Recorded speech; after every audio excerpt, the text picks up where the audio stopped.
Hey there folks, this is going to be a follow-up to my last video where I go behind the scenes of my Genshin Impact Tabletop RPG rule set. Last time, I focused on the philosophy behind the creation of these rules. Today, let's actually go over the rules, how to actually play. First of all, being a TTRPG that's partially inspired by D&D, Pathfinder, and Shadowrun, this is going to be a storytelling game that has turn-based tactical RPG elements sprinkled throughout.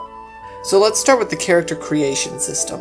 The biggest thing I wanted to translate from the gacha game into my RPG is the uniqueness of the characters.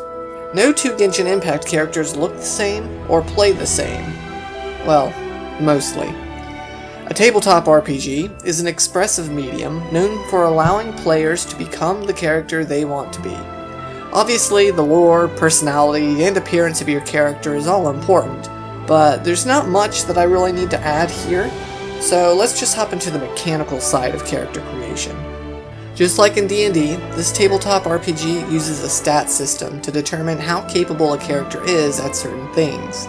The 5 stats that I have chosen to utilize are Strength, Constitution, Dexterity, Wisdom, and Intelligence. As you know, most TTRPGs have a charisma stat, but I fundamentally disagree with this stat existing. However, that's a topic for another day perhaps. Also, the various races/species of Genshin Impact can also influence these stats. For example, an Oni may have higher strength, whereas an elf would have higher intelligence. The most iconic part about a character in the world of Genshin is their vision and weapon combination. So too are these choices to make in the Genshin RPG. There are 7 elements for vision: Animo, Geo, Dendro, Pyro, Electro, Hydro, and Cryo. Then, there are 5 weapon types to pick from: Sword, Polearm, Claymore, Bow, and Catalyst. These are wide guidelines for the ways in which your normal and charged attacks function. Your characters aren't literally limited to just 5 types of weapons. Just pick which weapon type fits the aesthetic of your character the best. For example, maybe you want to play a thief who wields a dagger. Well, there's not a dagger weapon type, but one could certainly argue that daggers are similar to swords. Another example would be a monkish character who holds a quarterstaff. Although it doesn't end in a point, it is a hafted weapon, so maybe this could be classified as a polearm. These weapons give you access to certain normal and charged attacks, special combat options that you can utilize. But before we cover combat in greater detail, let's go over the stamina system. I wanted to create a piecemeal system that allows players to make decisions about how their character does things on their turn. This gives players the flexibility to make split-second decisions. At the start of each turn, your character is given 3 stamina that they can use on various actions. Most simple actions cost a single point of stamina, while more complex and/or powerful actions consume more. A few examples of common actions one can take in combat are as follows. You may notice that I mentioned a term called reaction in that list. A reaction is a special action that a character can take. This action does not consume any stamina, however you only get 1 per round, so be sure to make it count. Also, actions that can be used as a reaction usually specify that a certain condition be met before they can be used. This piecemeal stamina system allows players to decide how aggressive and how defensive they wish to be. For example, a player could spend 1 stamina to move their character once, and then perform a normal attack for a 2nd stamina. At this point, they still have 1 stamina left, so depending on whether they think they can slay the foe they just attacked, they may risk performing a 2nd normal attack, or they might choose to play it safe by hunkering down with a defense action. Elemental skills are where characters are really able to express themselves and to do things unique to them.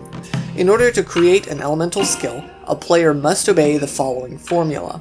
Basically, there are 5 categories to account for when designing a skill: stamina cost, energy cost, damage, effective range, and miscellaneous effects. Depending on the choices made during the skill design process, a certain amount of value is assigned to it. This value is a rough estimate of how powerful the skill is from a game balancing perspective. Thus, each design skill must have a value of 5 or less so that no one creates a spell that's either too strong or too weak. For those of you out there that are experienced with Genshin Impact, then you may find it a bit strange that elemental skills cost energy rather than provide it. Admittedly, this is one of those mechanics that I had to tweak when adapting the action RPG into a tactical turn-based one, since the Genshin RPG has at its core a resource management system. The change to energy being a resource that players must manage seemed applicable. Besides applying an assortment of effects, elemental skills always deal elemental damage to foes. This is important as it means that the foe in question is now set up for triggering an elemental reaction. Thus, players are encouraged to work together and use their elemental skills in an order that's best suited for the situation at hand.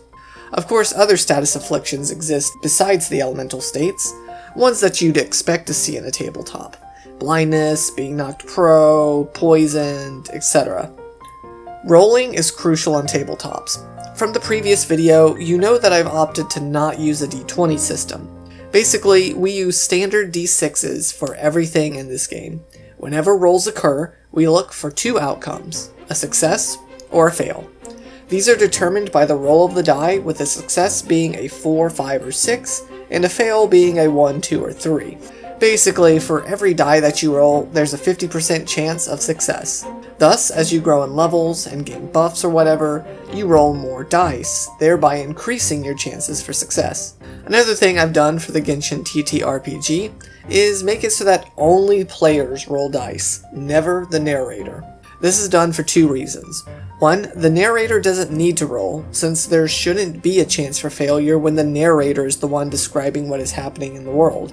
If they say a hilly churl attacks, then it does, and the amount of damage it inflicts is static. The other reason why only players roll is to cut down on the amount of time it takes to calculate things.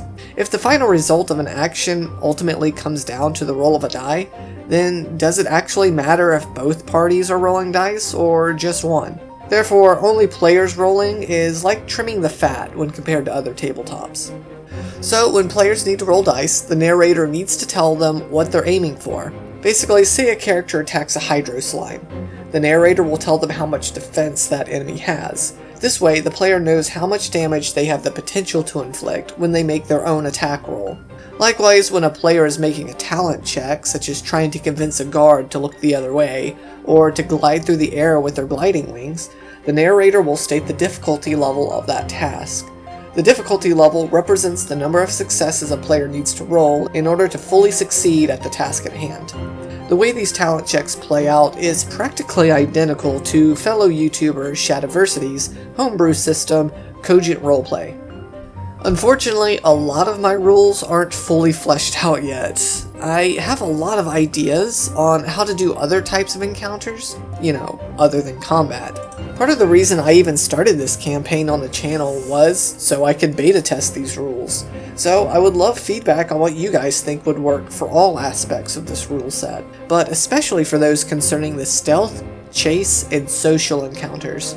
But these are the largest aspects of the rules. If you've played another tabletop RPG before, then it shouldn't be too difficult to pick up at all. Even if this is your first tabletop, hopefully it's simple enough to understand. If there's a large enough demand for this type of content, then maybe I can make another follow-up video that goes over some of the smaller rules. But for the most part, I think I've covered all the important bases.